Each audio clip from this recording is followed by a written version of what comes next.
पूज्य बापू जी के प्रेरक जीवन प्रसंग। श्री रामू रावत द्वारा बताए गए प्रसंग। कितना रखते हैं ख्याल। ब्रह्म ज्ञानी सद्गुरु का हृदय कितना करुणावान होता है, इसका वर्णन शब्दों में करना संभव नहीं है। लाखों करोड़ों माताओं के हृदयों की करुणा को मिला दो, तब भी उससे सद्गुरु की करुणा की तुलना नहीं हो सकती। 2010 की घटना है। हरिद्वार आश्रम के पास गंगा की जो धाराएं बहती हैं, उनमें से एक धारा पार करके जंगल में पूज्य बापू जी के लिए एक अस्थायी कुटिया बनाई थी। एक दिन शाम के 4-5 बजे बापू जी नाव से उस पार गए और कुटिया में जाकर ध्यानस्थ हो गए। सूर्यास्त हो गया। मैं नाव के इस पार इंतजार कर रहा था। रात के 10-11 बजे बापूजी ध्यान से उठे आए। मैंने बापूजी को आते हुए देखा तो नाव पकड़ने के लिए पानी में घुसने लगा, तो बापूजी दूर से बोले, ए रुक जा, पानी में नहीं घुसना। फिर पास आकर बोले, मुझे तो याद ही नहीं था कि मैं जंगल में बैठा हूँ, और यह भी ध्यान नहीं रहा कि नाव चलाने के लिए तू यहाँ बैठा है। रात हो गई है, पैर गीले करना ठीक नहीं है। ऐसा कर, तू भी बैठ जा। बापूजी में मुझे भी बिठा दिया, सेवक को भी बिठा दिया। वह पूज्य श्री स्वयं पतवार चलाने लगे। थोड़ा आगे जाके नाव कीचड़ में फंस गई।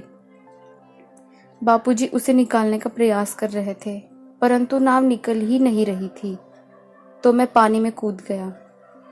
बापूजी बोले, तेरे को मना किया था ना। मैंने कहा, जी बापूजी का समय खराब हो रहा था। हाँ, बात तो सही है, पर अब कैसे करेगा।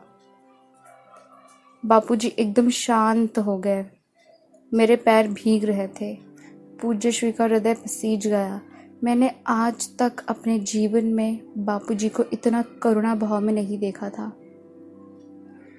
बापूजी बोले, तू एक काम करना, पानी में भीगा है तो आश्रम में जाकर पहले मालिश करना, फिर सोना।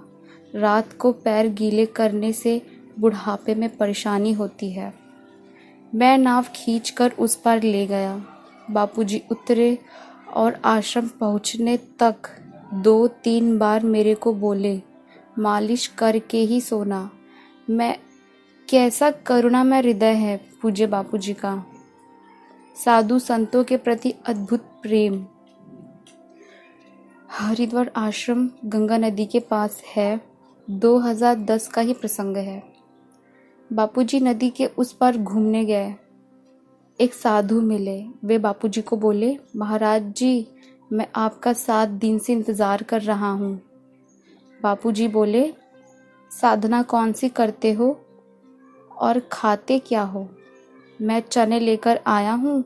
रात को चने भिगोता हूँ, सुबह खाता हूँ, और पेड़ पर जो कुटिया है उसमें बैठकर तपस्या जप करता हूँ। साधु की तपस्या देखकर बापूजी प्रसन्न हुए। जब पूज्य श्री नाव में बैठे तो मुझे बोले, अरे वह साधु 7 दिन से चने खा रहा है, सुबह उसको प्रसाद दे आना। अब मैंने सोचा, बापूजी के दर्शन हुए, वह आदमी चने क्यों खाए। मैंने रात को ही किशमिश, मूंगफली, पेठा आदि प्रसाद लिया और बापूजी से पूछा, बापूजी यह प्रसाद साधु को देने जाओ। बापूजी बोले, अच्छा प्रसाद कितना है, मेरे को दिखा। प्रसाद देखकर बोले, उसको बोलना कि एक साथ नहीं खाए, थोड़ा थोड़ा और चबा चबा कर खाए। मैं गया तो वे साधु 2 पत्थरों को मंजीरों की तरह बजाकर कीर्तन कर रहे थे। मैंने कहा, बापूजी ने प्रसाद भिजवाया है। बापूजी ने मेरे लिए भिजवाया है, कहते हुए साधु प्रेमातिरिक्त गद से गदगद हो गए। त्रिकाल ज्ञानी होते हैं ब्रह्म ज्ञानी। 2-3 दिन बाद पूज्य बापूजी शाम को घूमने के लिए नाव से उतरे। बोले, वह जो साधु उस पार रहता है उसको बोलो, आज रात वह उधर न रहे, इस पार आ जाए। नाव लेकर उन साधु के पास हम गए। महाराज जी, आज आप यहाँ नहीं बैठिए, आज रात को इधर रहने के लिए बापूजी ने मना किया है। साधु की बापूजी के प्रति बड़ी श्रद्धा थी। वे तैयार हो गए।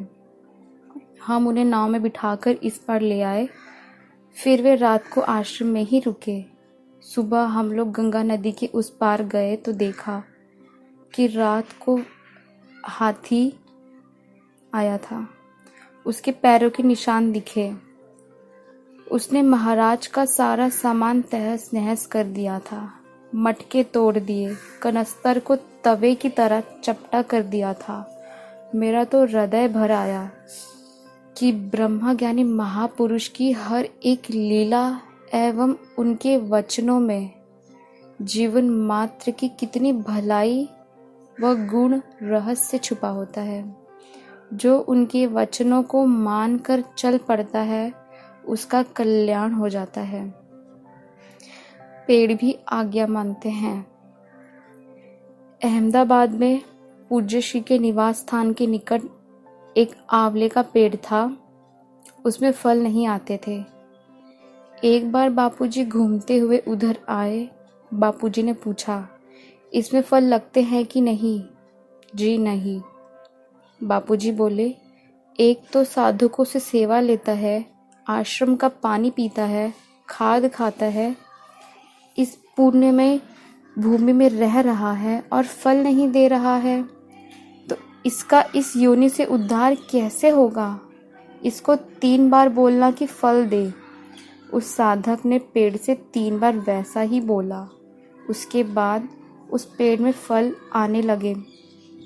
जिसके जीवन में कोई दृढ़ नियम नहीं है, उसका मन उसे धोखा दे देता है। नियम निष्ठा आदमी को बहुत ऊंचा उठाती है। हरिओम।